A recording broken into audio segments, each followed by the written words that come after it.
Hi, welcome to ADHD Friendly. I am Patty. I'm an ADHD and executive function coach, and I'm here to help you struggle less, thrive more. That's what ADHD Friendly is all about. If you would like additional support, more than I can offer in this YouTube channel and podcast, check out my website, ADHDfriendly.com.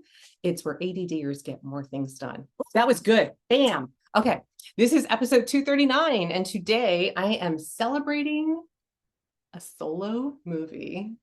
I know. I'll tell you about it in a minute. It's a shocker for me too. And then I have a tip about how to use your five senses to study and remember things more easily. And then I have a product of the week. You can see it. It's over here. But I'm super excited about it. And then my main topic for today is how to turn music into structure. So how to use it to help you do the things you're trying to do with a little bit more ease. And then of course, I'll finish up with my book of the week. It is a 5-star out of 5 stars. Oh my God. So yeah, get ready because that is a rare thing for me.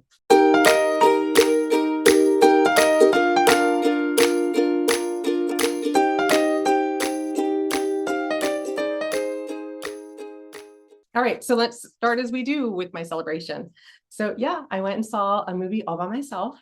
First time in my life ever. It was actually it was so easy. I was shocked. Were you nervous? I was so nervous. I don't know if you remember, but I had this as I think a 25 and 2025 goal to go to one movie by myself. And I kept looking for a movie during the year that I could go see by myself, that I would be comfortable going to see by myself. And it just never happened. I remember I really tried. And then this year I decided, I don't even care anymore. I'm not even putting it on my list. And so it wasn't something I was looking for, but what happened was the movie Michael, about Michael Jackson, I really, really, really wanted to see.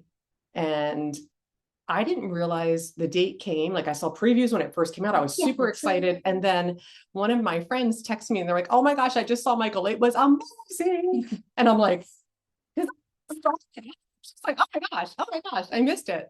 Well, my husband had zero interest in going. Yeah. My two kids were kind of like, eh. And the day that I wanted to go, I didn't feel like I could at the last minute ask anyone to go with me. Oh, yeah. It just felt like, I was like, I don't know if any of my friends here that I know like Michael Jackson. And you love Michael. My daughter was like, I'll go with you on Sunday if you want to wait until this was last Thursday. And I was like, I don't want to wait until Sunday. Like right now, I want to see it right now. Go. And I also know sometimes that changes, right? I may not feel like it on Sunday. She may not feel like it on Sunday. And I felt like movies seem to come out of the theaters really fast. They do. So I didn't want to risk not seeing it in the theater because I felt like that was something I needed to see in the theater. And so I just thought, why don't you just go? And I did. And I got myself a soda and a popcorn, which was very indulgent. I decided in advance, I'm going to treat myself and get my snacks solo. I can tell you what I learned is there's no discount for solo bundles. You can get like a large popcorn and 2 drinks for, like a lower price kind of thing. Yeah, no deals for the solo theater goer. So I was like, that felt a little disappointing. I thought I should get a little break for coming by myself. I should be encouraged to come by myself. I want to go by myself. I get this. But no, that wasn't the case. But I really enjoyed the movie. There were only 2 other people in the theater besides me, and they were sitting behind me. So I felt like I was all alone, and they were an older couple, older than I am. And I was like, they probably grew up like watching like the Jackson 5, like when they were really, really young. And it was okay. Like I didn't like, oh my gosh, wasn't his nephew playing? Yeah, and he was really good, but I grew up like I saw him in concert, like more than once. Yeah, and so like there were parts of it that I was like, oh yeah, I remember like the reenactment of those scenes was really well done. Yeah. But he's not Michael. No, so I had this very strong awareness that I was watching somebody pretend to be Michael, even though he was really good. Yeah. But it was good. But what I didn't know is it's a 2-parter. So you almost. Yeah, it ends pretty much when he, this is not a spoiler. It's just, apparently everybody else knew this. I did not know it was part 1 of 2. No, there's more than one. Yeah. And so it ends when he makes the Bad, like he's on tour for Bad. So yeah, exactly. It was very high. It was great.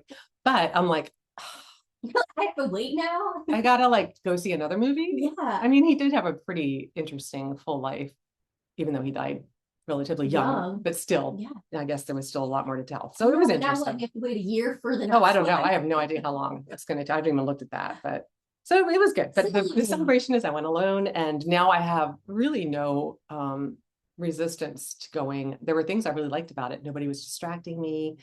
A couple of my kids talk during movies, and that was another reason I decided not to wait. I was like, I think that would irritate me for this movie. I think I just want to give myself a chance to really get into it and not be pulled out of it by a question or a comment. So that's what I did. Ooh. I know. What I purchased this week is also my product of the week. Okay. It's so pretty. It's my little guy. So this is my Simple Modern. It's a 24-ounce tumbler with straw. So I always have my little drink here. I have two of these. They are 3 and 4 years old. They were, I alternate them constantly. The paint on the 4-year-old one is starting to chip all the way around here. The kind of greenish one that I have, it's just rough up here. It's not really noticeably chipping yet, but so I got my other two are 20-ounce size. I decided to get the 24-ounce. So maybe I wouldn't have to like refill it as much. I forgot the straw comes in the same color, which is interesting. I mean, the green one is too, but I just never really thought about it. Yeah. It's a bigger straw. It looks long. I have icing here, so it's probably not going all the way down, but it's wider. And it reminds me of like a milkshake straw. I don't know if I love it. I just literally, but I do love this brand, the Simple Modern tumbler. So I love color. And that's it. They have like butter yellow. 15. It is. It's called I wrote it down. Buttercup. It's available in 15 plus colors. Some are more expensive than others, so I'm going to give you the price for the standard color. Most colors are this price. So the 20-ounce, which is my original one, if you have seen my podcast before, you've probably seen one of my other ones. That one is $16.99. The 24-ounce, this guy that's a bit taller is it's $18.99. Great price. I know. And so the 28-ounce, which is kind of the big honkin', like big gulp kind of thing, is $20.39. And like I said, some colors are more. So like some of the patterns too. Right. The $18.99 is like as much as the 24-ounce. Okay. For, so I'm like, but I only use it for cold. Yes. You can use them for hot too. Well, I guess not with the straw. I guess really you probably wouldn't. But it keeps, I've had this filled since 6 a.m. It's almost 9:30 my time. Oh yeah. And it still won't go down. There's so much ice in there. Oh wait, there it is. It's not melted. No, I've never have to put more ice in it throughout the day. So super excited about it and just wanted to share because I've had it as a product before, but it's been numerous years. And when I went back to buy another one, I went right back to the same brand. Like I looked it up and I'm like, I want the same guy because it has served me well. So the only downside is it doesn't fit on the top rack of my dishwasher. Yeah. So, and I think they recommend not using the dishwasher. Oh, just like hand wash it. I think I do the straws in the dishwasher. I use the dishwasher. Yeah. I may not as much for this one because I don't like you putting it on the bottom rack. Oh, right. But we'll see. But anyway, that is my product of the week. Should have gotten the blue. I really debated the yellow or the blue because I knew the yellow was going to be pale and I wanted it to be a little bit more like bright, like sun and brightness and happiness. But I do like the muted yellow. All right, now for my tip for this week.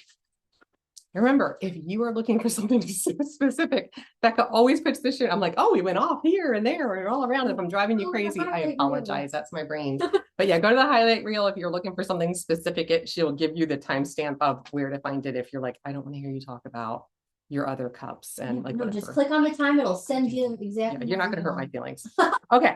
So here is my study tip for this week. So if you are a student or an adult trying to remember something that you need to for a presentation or whatever, this came partly, I've been doing this for years with my students, but I was reminded of it in my life hacks calendar. I was like, oh, I'm going to talk about that.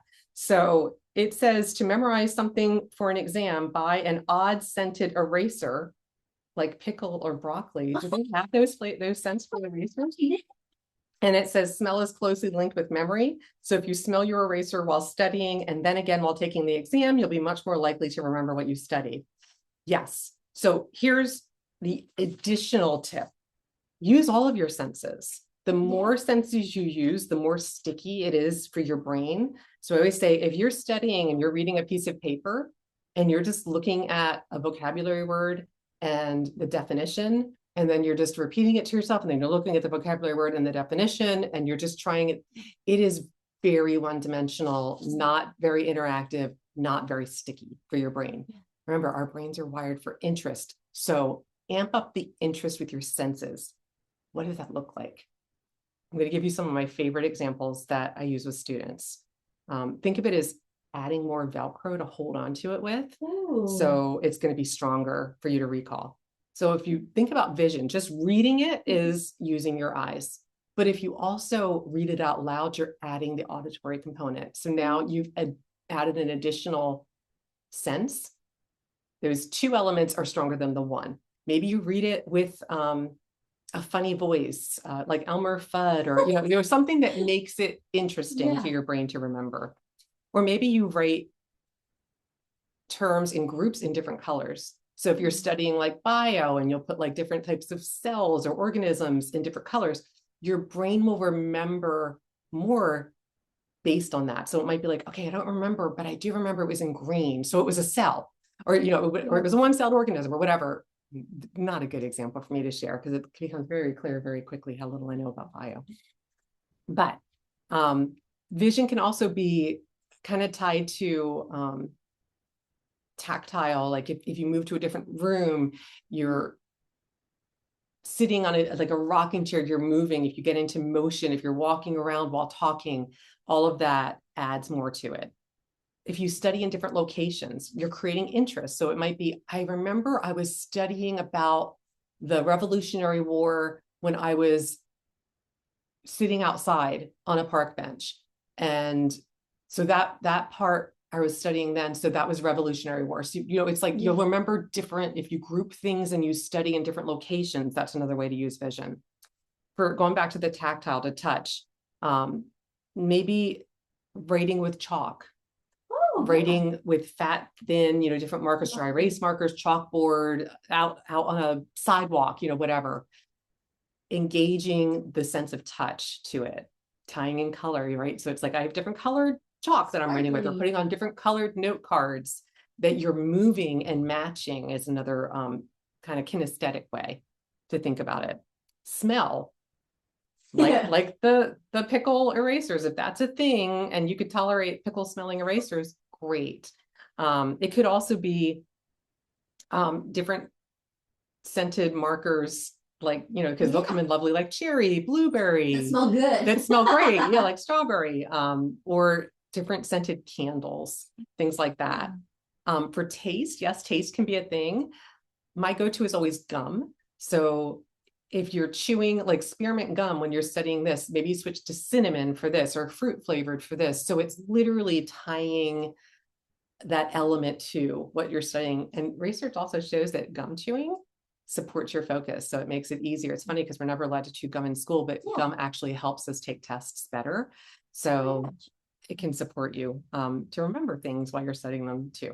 And then of course, sound. So whether you're saying it out loud or you're playing certain playlists to help you remember, literally tying it to either music, like you're turning something into a little tune. So, or you're playing certain music while you're studying certain things to help you remember, like, oh, I was listening to John Williams' Star Wars symphony when I was studying this part. So I remember that was playing, and it's like just giving your brain something else to connect to. So the tip is to make things stickier for your brain. So you're working less, remembering more, make it more interesting, use your five senses. And there's no limit to our creativity when we bring this in. It just makes it so much easier to hold on to the things you're trying to. All right. Now for our main topic this week, and we're going to go back to music here, and that is turning music into structure. So these are ADHD-friendly strategies to help you focus, help you calm down, or help you energize yourself. So music can be great background noise. A lot of us will have things on in the background. It's almost like white noise. We're not really paying attention to it, but it does help us to focus. For ADHD brains, it can be helpful in that aspect, but in so many more ways. So I want to touch on the research that I found on this first, and then we'll go into some strategies if you want to play around with some playlists, some ways to use music to work for you. So research shows that music activates our brain's reward center, and that means that it's increasing the dopamine that we have in our brain. And increased dopamine improves our motivation, our engagement, and our ability to persist at tasks. So we don't kind of peter out as quickly when our dopamine levels are higher. ADHD also, remember, our brains are understimulated, or we can get overstimulated and overflowing, like flooding emotionally can get in the way. We get overwhelmed. And so music can help to regulate that. So if you think about, if you're like starting to get really amped out, you're amped up, it's calming music to kind of like that nervous system reset into calm. But it's also, if you're like finding you're falling asleep and what you're doing is just like, oh my gosh, I can't.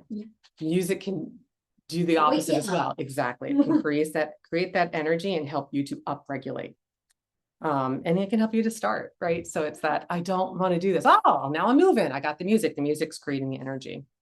Again, for background music, research does show it supports focus for a lot of us with ADHD, but for some it doesn't. So it might be, a lot of times they'll talk about instrumentals being helpful, but I have worked with students over the years that it doesn't, because they play a musical instrument and the musicality distracts them because they're listening for the instrument that they play, or for the note. Like they think, they're identifying the notes as they're listening because that's part of their education. Right. And so it's very distracting. So they do better with a song that they know that they can just have on in the background, so that they're not paying attention to it because they already know it. And it's just, it really is a very individual thing. Yeah. And so if you're a parent and your child is listening to music and you're like, turn that off, how can you possibly focus with that on? It might be just asking, what is it about the music that is working for you? So we're getting a little bit more information about what it is that is prompting them to turn it on. Yeah. And why that music, why that specific kind of music. And then the rhythms of the music and the songs that we listen to help act as a time scaffold. So if you are doing something, you're like, oh my gosh, like this song is still on and I'm still doing this. And it's like, not like, oh, the day the music died, like a really long song. I was like, what is the name of that song? Yeah, exactly. But it can help be like, okay, I'm going to do this till the end of this song, or I'm going to do this. I can tolerate it until the song's over, or I'm going to try to finish before the song's over, or I'll do this for 3 songs and then I'm done. So it can help kind of tether you to time a little bit. So here are some strategies. So that's the research about what it really does show, the evidence that music works for our brains. So what does that look like if you want to intentionally tap into music as a strategy? We can create task length playlists. I actually came across this from a client years ago that I thought it was I've shared this so many times with other clients. I'm like, it was such a great approach that worked for her. She would listen to like a set like movie soundtrack, like The Sound of Music, and looked at the time for each of the song lengths and paired tasks to them. That she was like, I could do that for that long. And then I know as soon as that song's over, I can stop. Or I know that when I do this, typically takes about that long. So I'm going to do that to this song. And she had it where she would just move along her tasks. Yeah. When the song changed, the task changed, and she was able to get things done. And I just thought, no, that's using our brain in a really positive, supportive way, instead of getting kind of overwhelmed that, why can't I just get up and do it? It's like, no, use it to help you do the things you're trying to do. So either like each song has one task or step, or each playlist is to focus. So maybe you have like a 10-minute playlist and you use it while you're vacuuming, or, AirPods or something in the ears so that you can hear it, or while you're dusting, or something that you're like, I can tolerate it for this length. And I know that's typically how long I can tolerate or how long it takes. It's just working for you. I like it in terms of like, if I'm trying to do laundry, it might be like, I'm going to put on my laundry playlist and I'm stripping the bed, I'm making the bed, I'm sorting the laundry, I throw the laundry in, and hopefully, the playlist is just moving me along and helping me to check that off. The second strategy is to match the music to the task. I know. So really simple here. If it's a boring task like dishes, laundry, that kind of thing, pair it with upbeat music. So it's almost like a little dance party you got going on while you're doing the thing. I like it. If you're folding laundry, maybe you're standing and dancing while you're folding. If you need to use music to help you focus, pair it with the kind of music that does help you focus. Try instrumental, there's an app that I haven't used it in a bit, but I just loved it. There's a couple of them. One used to be called Coffeetivity, which ended up just being a website. So I haven't looked at this recently, but it was the sound of background noise like you would find in a coffee shop. And you could choose like low crowd, like kind of a mid-morning crowd, and then like busy lunch crowd, where there was like higher level of, you could never make out what people were saying. It just had the sounds of conversation in the background. So cool. And the sounds of like, like stirring spoons against a cup, but you could choose the level. And I found that really helpful. It used to be an app and then it turned into just a website, but the other was called Focus at Will. And I know that is still an app. It is a paid app. I do think it had a free level. I paid for the lifetime subscription because I used to use it all the time in my office when I had my office in North Carolina, because it was kind of helpful if I needed to have like the door open, where I would drown out the noise of other people in their offices, because it would get kind of hot in my office. And it was instrumental. It was just enough to help me focus and not hear anything else. It was very pleasant. And that actually was designed specifically mathematically for like helping people focus. No, it's literally the music was evidence-based to help you focus. So that one was called Focus at Will. Okay, the third strategy is to ID start music. So these are the songs that get you into action. So it's a signal to your brain that it's time to start. So if you think about people that have like alarms set to music, and that music, not like your typical like, oh, this is my standard iPhone alarm. Yeah. But when you can choose your own song, think about, like, this is not a song, but I think of the movie Sister Act and the nun that had the alarm clock that said, "Get out of bed, you daisy head," because it was like a daisy. And I just thought that was so funny that I would love that alarm clock.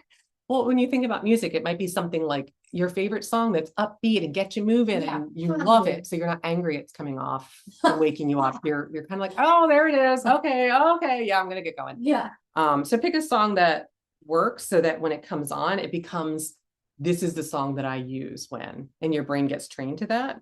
This means get up and go. So whether get out of bed or go do the thing, it's the song that helps you, and it reduces that start friction. Okay, just a few more. The next one is to use exercise to move more. So have it on while you're cooking to help you dance around, do a little bit extra steps. When you're walking and running, it can help you to keep going. It can help you in terms of the rate that you're going. Yep, exactly, your pace. Thank you. Or just to like stretch during it, to remind yourself like, oh, this is my stretch music. Okay, let me just stretch before I go. The next tip, which is one I think most of us have done or thought about, is a playlist in terms of just specifically targeting them for different things. So I have songs that I have in a playlist that just I have for when I'm down. They're all songs that have positive memories attached to them. So they're just kind of my get me out of my blue kind of stage. I have songs that remind me of specific people. So I have like a playlist of music from my mom and dad that I remember when I was a kid that they loved. And I love the songs because they love the songs. So if I want to think about them, I put that on. Or maybe it's a song that you identify with, something that kind of speaks to you because this music like resonates with who you are. So it's like a you playlist. So just creating meaningful playlists. And then the last tip is to have a personal anthem song. So this is my favorite thing to do to get out of my comfort zone and do the thing I'm doing that's kind of scary. So my personal example is AC/DC, For Those About to Rock. I put that on anytime I'm doing something for the first time that's really scary for me. Yeah. It just helps settle me. I listened to it before I did my sign language routine in front of people. I listened to it before I taught my first online course when I was a coach and I was training other coaches. I was so like, oh my gosh, like I'm going to be the one leading this here and they're going to be asking my questions. And I would put it on. I'd get like, you got this, you got this. So a personal anthem could be a really empowering thing to have that you put on that helps build up that confidence and that energy for you. So I just wanted to share a couple of tips because I know sometimes we hear lots of great ideas, but then we struggle to get started. So I never want to leave you flailing. So just some quick tips. Keep them short. Something is more than nothing. 2 songs is a playlist. Oh yeah. Okay, like one song, your anthem playlist. It's one thing. Keep it really easy. Name them by function. So I have like an energy building playlist. You could have a cleaning playlist, people playlist, you know, get out of the bad mood. Like think about fun names to make them so you're coming back to them. Make them easy to find. Name them, use them. It'll become something that is one of your go-to tools.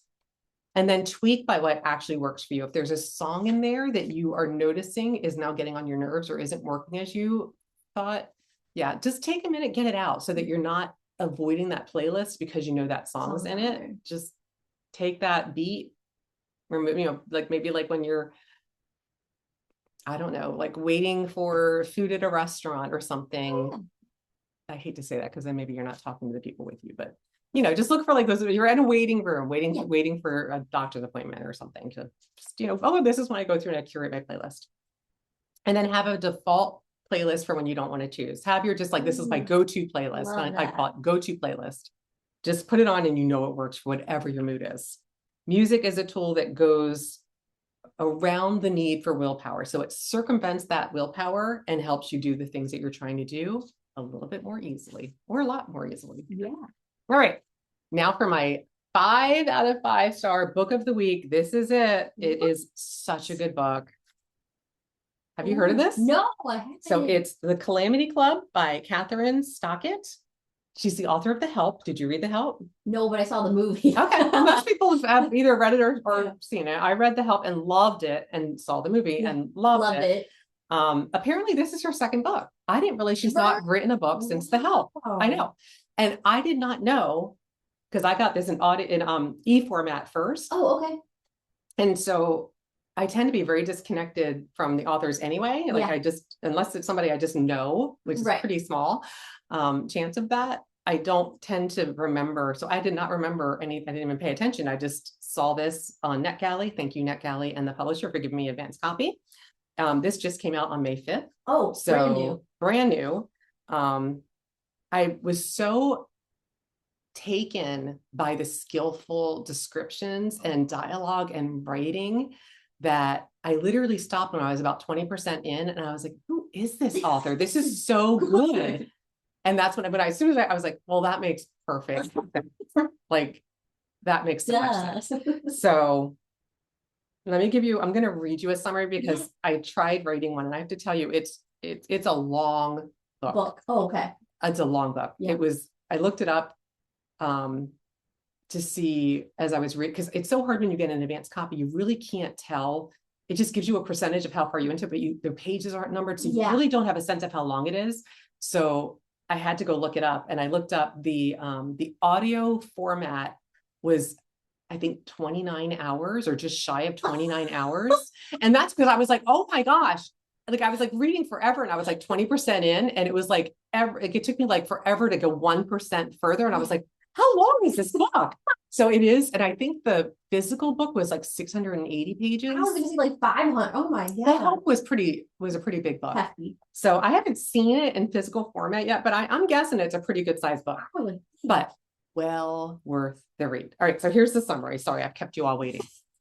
Set in 1933, Oxford, Mississippi, The Calamity Club is about Meg, an abandoned girl in a harsh orphanage.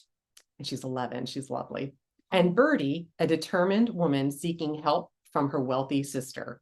Their lives unexpectedly collide. As the Great Depression deepens, their lives collide when Bertie volunteers to help get the orphanage's books in order. She works in a very small town as a bookkeeper, and she goes to visit her sister a couple of hours away. and her sister volunteers in this orphanage. So she goes to help, and she meets Meg, who is not doing great, not living in great conditions there, and is kind of being targeted. We don't know why. And so it's a powerful emotional story of resilience, unlikely connection, and the courage to start again. I have chills just reading the description, guys. It was so good. So I gave this a full-on 5 out of 5 and highly recommend. I think this will be the book of the summer. It is so good. I looked it up. Right now, there's no movie rights. I can guarantee you it is going to be a movie. It reads like a movie. I saw the whole, I literally felt like I already saw the movie. It's so good. Okay. There you go. See, guys, when I give something a 4, I like it a lot, but it takes a lot for me to give something a 5 because it's like, there's nothing I'm like, okay, this is that's like it. Yeah, this is it. Like, there's nothing. So now my quote of the week is from James Clear. This just felt so appropriate, so I grabbed it. He said, improvement is being better than your past self. Do not compare yourself against others. Compare against your past self. Keep the focus internal. Ooh. I love that because so many of us do compare ourselves to our neighbors, our siblings, what our parents achieved by our age. So true. Friends. Even celebrities. Yes, social media, people we don't even know, and we're like judging ourselves because, oh my gosh, their house is so clean, or they have these nice things, or they get to go here, I should get to go there. Yeah. Compare yourself to your past self and the progress that you've made from that point as your lens. I love that. That's it for this episode. Until next time, tally ho.